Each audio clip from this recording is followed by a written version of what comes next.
할렐루야. 야곱의 우물을 시청하시는 모든 성도님들의 삶에 하나님의 사랑과 은혜가 충만하기를 간절히 소망합니다. 함께 기도드리겠습니다. 사랑의 하나님 아버지, 은혜에 감사드립니다. 하나님을 예배한 자리로 하나님 앞에 겸손히 엎드릴 수 있는 자리로 불러주시니 감사드립니다. 하나님, 이 시간 우리의 영적인 눈도 열어주셔서 오직 주님만 바라보게 하여 주옵소서. 이 세상에 길들여진 신앙인이 아니라 말씀으로 승리하는 믿음의 사람들 되게 하여 주옵소서. 지금도 하나님께서 우리를 위하여 친히 역사하시는 줄 믿습니다.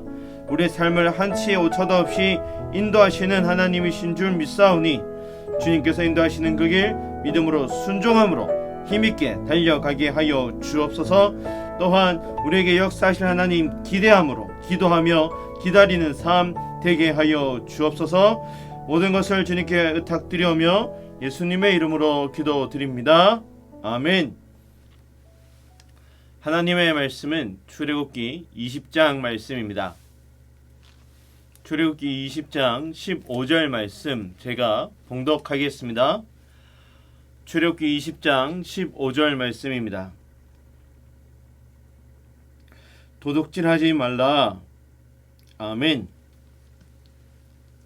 오늘 이 말씀을 통해 우리의 삶의 자리에 하나님의 은혜, 하나님의 사랑, 하나님의 역사가 회복되어지기를 간절히 소망합니다. 어느 시대에나 성장과 분배의 문제는 사회 전반에 걸쳐 참 중요한 문제로 대두되어졌습니다. 어떻게 빈부의 차이를 줄여가느냐, 이것이 중요한 사회 문제이기도 하지요. 사람들이 도둑질하는 이유가 어디에 있겠습니까? 물론 도저히 먹고 살 것이 없어서 죽지 않으려고 남의 것을 신뢰하는 생계형 도둑도 있지요. 그러나 사람들이 도둑질하는 근본적인 이유는 땀 흘려서 노력하지 않고요, 쉽게 남의 것을 가로채서 편하고 좀 괜찮게 살아보고자 했기 때문입니다. 점점 사회가 고도화로 되어지면서 전문적이고 직업적인 도둑들도 더 많아지고 있고요, 유혹도 더 많아지고 있습니다. 점점 양심을 버리고 돈을 챙겨서 도망치면 그만이다 라고 생각하는 사건 사고들이 더 많아지는 시기입니다. 하나님께서는 그리스도인들도 재물에 대하여 분명한 가치관을 가지기를 원하셨지요. 땀 흘려 일할 수 있는 이것이 하나님께서 주신 축복이라는 것을 말씀해 주십니다.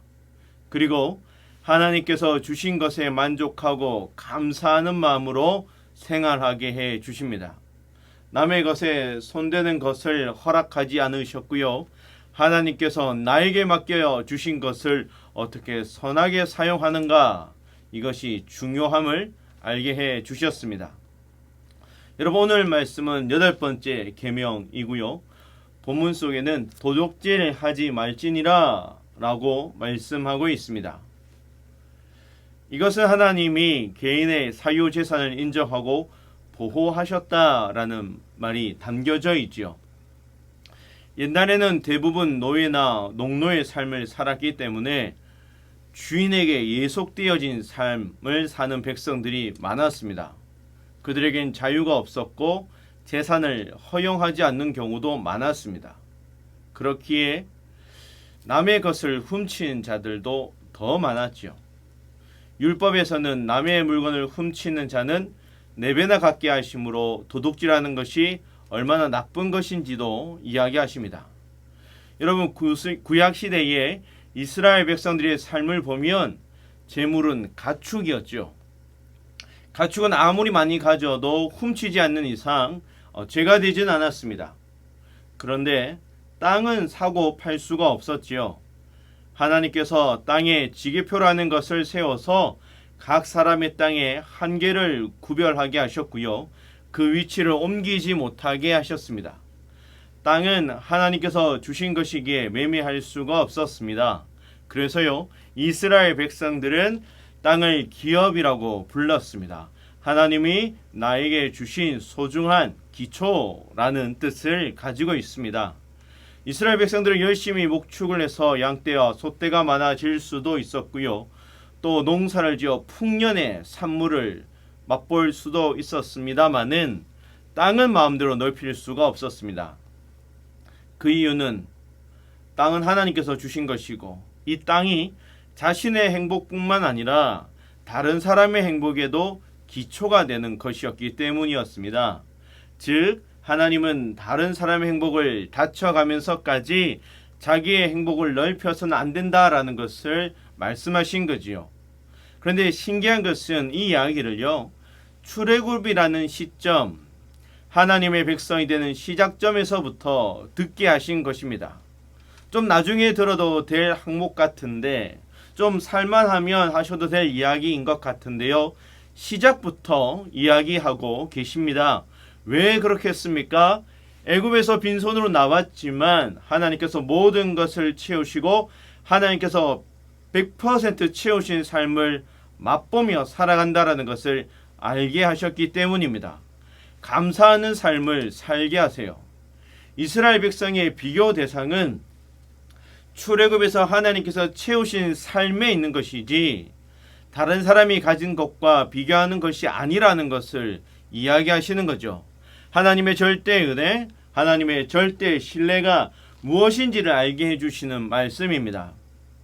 여러분, 우리가 노력해서 재물을 가지고 노력해서 편하게 사는 것이 무엇이 문제가 되겠습니까? 그런데 비교해서 남보다 많이 가지기 위해서, 비교 우위에 서기 위해서, 남보다 내가 더 많은 이익을 가지기 위해서 다른 이의 행복을 짓밟고 부당한 방법을 선택하고 남에게 사랑을 베풀어야 하는데 다른 것을, 강압적인 것을 이야기하고 있지는 않습니까? 나의 삶의 자리에 사랑과 봉사와 섬김과 나눔이 있고 풍성한 은혜를 누리는 삶이 있어야 함에도 불구하고요, 풍성한 삶을 누리지 못하고 재물만 쫓아 살아가는 사람들도 있습니다. 여러분, 우리 주변에 사랑이 남아야 할 자리에, 하나님의 뜻과 마음이 남아야 할 자리에 다른 것이 주인 되어 있지는 않은지 꼭 우리가 뒤돌아볼 수 있기를 바랍니다. 나의 마음이 세상 것에 송두리째 도둑맞지는 않았습니까? 우리 마음의 주인, 우리 삶의 주인 예수 그리스도가 되기를 바랍니다. 하나님과 함께 행하는, 하나님과 함께 행복을 누리는, 하나님 주시는 은혜를 다시금 회복해가는 삶이 되기를 바랍니다. 성경은 소유에 대한 태도를 분명하게 말씀하고 있습니다. 구약 성경에서는 하나님은 아브라함과 이삭을 축복하셔서 거부가 되게 하셨지요. 성경에 거부가 되고 100배의 축복을 받아 누렸다라는 표현이 되어진 사람은 이삭뿐입니다. 또한 욥이 믿음의 신을 잘 이기고 승리했을 때 하나님은 욥에게 이전보다 더 복을 주셔서 그의 삶을 부자가 되게 하셨습니다. 구약 성경은 부를 하나님이 주신 축복이라 말씀하고 있습니다. 그런데 조금 다르게 신약 성경에서는 예수님께서 하나님과 재물을 겸하여 섬길 수 없다라고 말씀하셨고요. 영생에 대해 질문하는 청년에게는 재산을 다 팔아 가난한 자들에게 나누어 주라라고 말씀하십니다. 좀 더 객관적이고 좀 더 부정적으로 이야기하시는 것 같아요. 하지만 이 점은 다른 관점을 이야기하는 것이 아니라 아무리 많이 소유하더라도 하나님께서 지켜주시지 않으면 그 소유가 의미가 없다라는 것을 말씀합니다. 물질과 소유의 중심도 하나님이어야 한다는 것이며 신앙 안에서 그 어떤 것도 하나님을 대신할 수 없다라는 것입니다. 물질의 주인도 하나님이시기에 하나님께서 주신 것을 어떻게 사용하느냐, 이것이 중요하다라는 것입니다. 여러분, 사실 구약시대와 신약시대 사이에는 엄청난 상황의 변화가 있었습니다.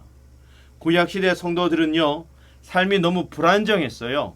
일하려는 사람들보다 남의 물건을 훔치려고 했던 자들이 많았고요. 아무리 밤낮을 가리지 않고 일해도 더 힘있는 사람, 강력한 존재가 나타나면 다 빼앗길 수밖에 없었죠.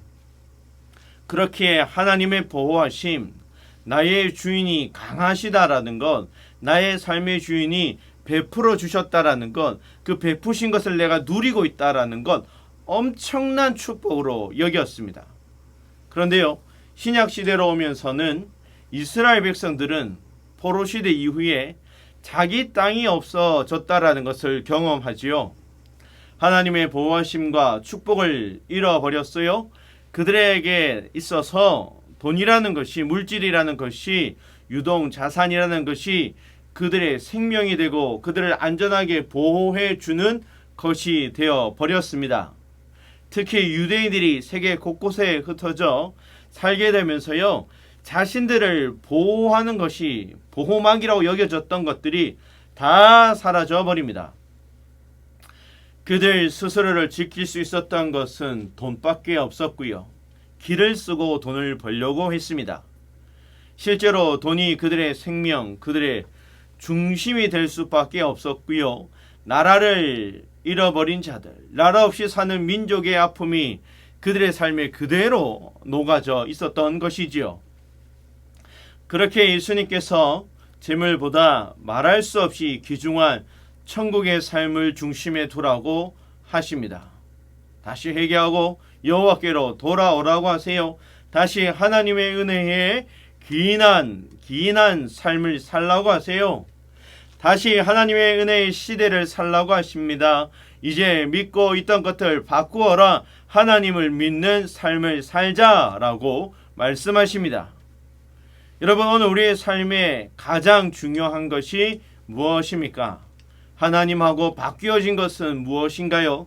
오늘 삶에 하나님은 몇 번째이십니까? 나의 삶에 하나님을 몇 번째라고 고백하며 살아가고 계신지요? 처음 가졌던 그 마음, 본질, 영혼을 사랑하는 마음 잊어버리면요, 모든 것을 잃어버리게 됩니다. 여러분, 너무나도 잘 아는 이야기가 있으시지요. 침대는 살 수 있어도 잠은 살 수 없고요. 아파트는 살 수 있어도 가정은 살 수 없으며, 의사는 살 수 있어도요, 건강은 살 수 없습니다. 직위는 살 수 있어도요, 존경은 살 수 없고요. 돈으로 파는 피는 살 수 있어도요, 생명은 살 수 없어요. 인위적인 관계는 만들 수 있어도요, 사랑은 살 수 없습니다. 여러분, 이 속담은요, 돈 주고 사지 못하는 것들이라는 네덜란드 속담에서 유래되었는데요, 참 많은 것을 생각하게 하고 중요한 것이 무엇인가를 다시금 뒤돌아보게 합니다. 여러분, 다시금 본질을 붙잡을 수 있기를 원합니다. 다시금 중요한 것을 우리의 삶에 붙잡을 수 있기를 바랍니다.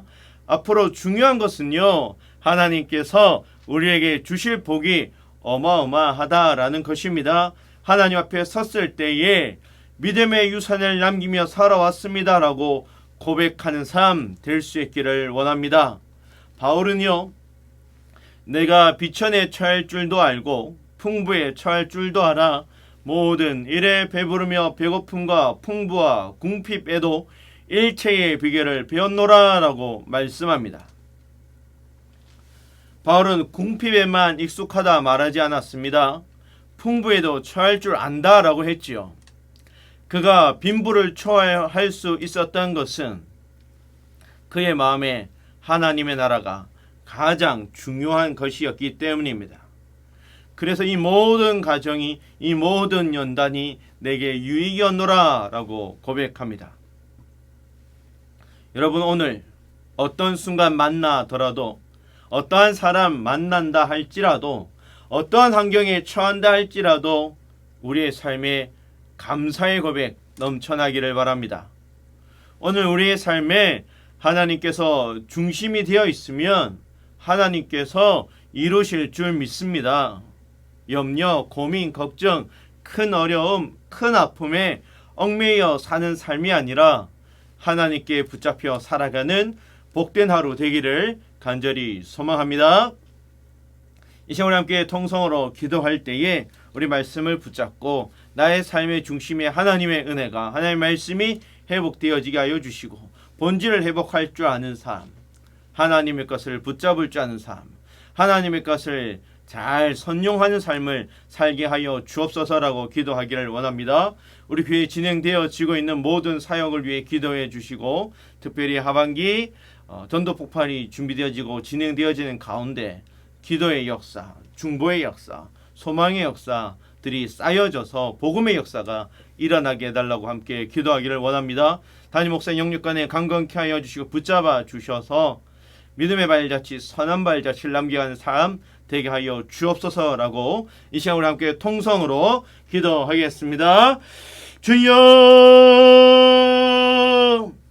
하나님 아버지 감사합니다. 하나님 말씀 붙잡고 주님 높이며 찬양하며 기도의 자리에 서게 하시니 감사합니다.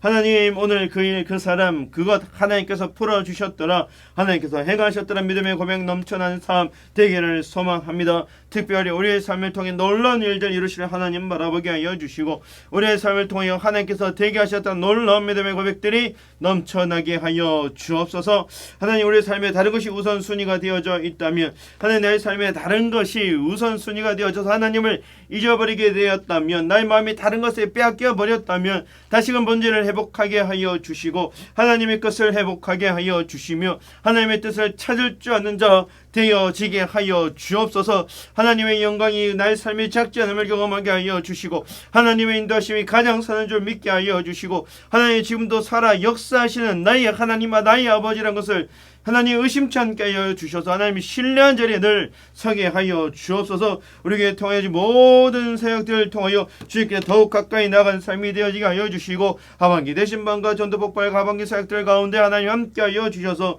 소망의 회복, 기쁨의 회복, 주님보다 큰 것이 없음을 알아가는 놀라운 은혜의 회복들이 있게 하여 주옵소서. 담임 목사 영육간에 강건케 하여 주시고 붙잡아 주시고 믿음에게 소망에게 생명에게 남긴 사역자 되게 하여 주시며, 특별히 성령의 열매들 열매 맺게 하여 주시고 영육간에 강건케 하셔서 주님 맡겨주신 삶을 잘 감당할 수 있도록 붙잡아 주옵소서. 이를 통하여 날마다 믿음으로 살아가는 우리 성도들 되게 하여 주시고 날마다 믿음의 사람으로 승리할 줄 아는 자들 되게 하여 주옵소서. 함께 하여 주실 줄 믿으며 예수님의 이름으로 기도드립니다. 아멘.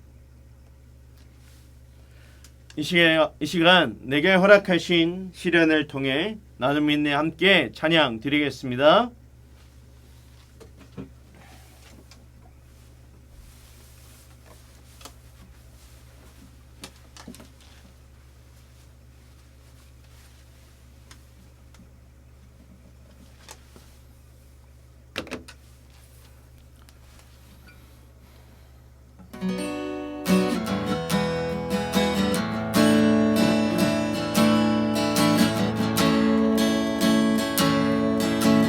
허락하신 시련을 통해 나의 믿음 더욱 강하게 자라나고 너의 상황 저기 지나는 동안 주께 더 가까이 나를 이끄시네. 내가 겪는 시험이 어렵고 힘겨워도 내 주님보다 크지 않네. 내 앞에만 하나 달라지지 않으면 주 하나로만 너희 걷게 하리. 나는 믿네. 주의 능력으로 내 삶 회복하리. 나는 믿네. 주의 능력으로 넌내일 나가리라. 주와 함께 싸워 승리하리라. 날마다 믿음으로 나 살아가리. 내게 허락하신 시련을 통해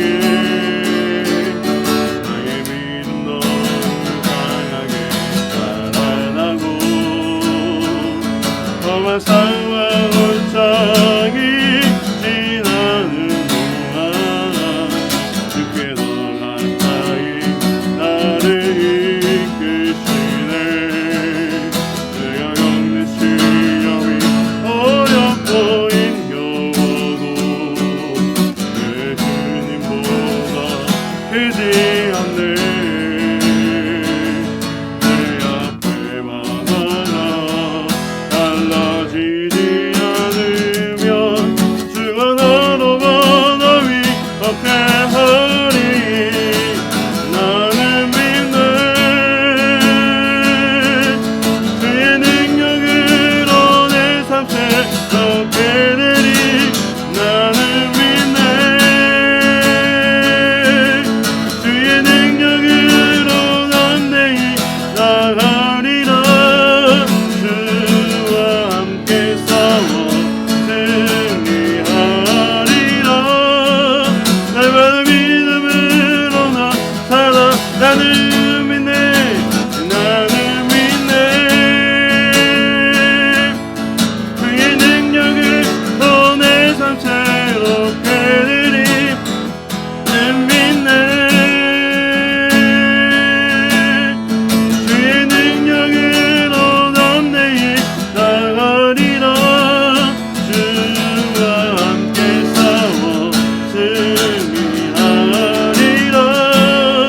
날마다 믿음으로 나 살아가리.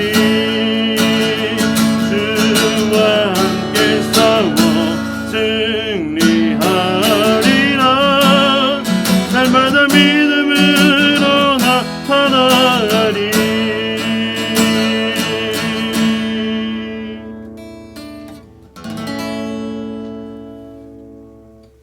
날마다 믿음으로 승리하는 성도님들 되시기를 주님의 이름으로 부탁드립니다. 샬롬.